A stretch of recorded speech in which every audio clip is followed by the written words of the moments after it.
喺你工作嘅生涯裏面咧，可唔可以分享一啲對你有好深遠影響或者好啟發你嘅人？有兩個，第一位咧就係我第一份工嗰個老闆，即係個校監。咁佢見到我嚟，咁我就都係即係好客氣、好禮貌。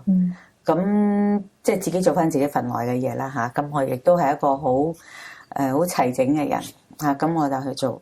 老闆咧就叫我做呢樣做呢樣做呢樣時候，可能人手唔夠，咁佢就叫我做咗啲額外嘅嘢，我冇問題，即係我就去做。咁結果做咗大約半年度，咁因為老闆咧就住喺即係香港島，而我嘅 office 咧就喺觀塘區嗰啲比較偏僻嘅地方。咁於是乎咧，佢有一啲即係地區嘅會議啊，要做一啲代表去開會啊等等咧，佢嘅時間做唔到。咁佢就話：麻煩你幫我去開呢個會，你同我去聽下有啲乜嘢，你翻嚟就同我報告翻啦咁。你代表我去啦咁。咁於是乎咧，就喺呢啲環節之下咧，咁我就係代表校監去出席某一啲嘅會議啊咁。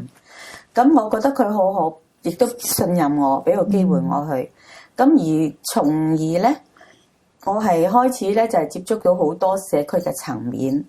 咁我認識咗好多人，認識咗好多事嚇。咁亦都係一個非常之好嘅人生嘅一個吸收，一個練歷。咁喺呢個佢俾我嘅機會咧，影響我呢一生都好大。咁而我對佢嘅所做嘅嘢，即係都係感激嘅。好。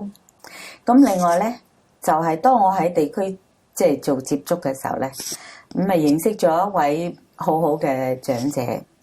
咁呢個長者我認識佢嘅時候咧，佢都已經差唔多70歲。咁佢係喺呢一個地區嘅做嘅工作咧，係出錢出力啦，好有心嚇。咁就會係俾機會啦嚇，亦都係教我喺有一啲嘢應該係點樣處理嚇等等。咁佢都係有適時嚇喺某個情況下咧，都有提點下，即係呢啲後輩啊咁。咁我覺得好好嘅嚇。咁呢啲嘅長者嚇，咁亦都係喺我日後出嚟接觸人事等等咧，係俾咗好多嘅意見我啦，令我會做得更好啦咁樣。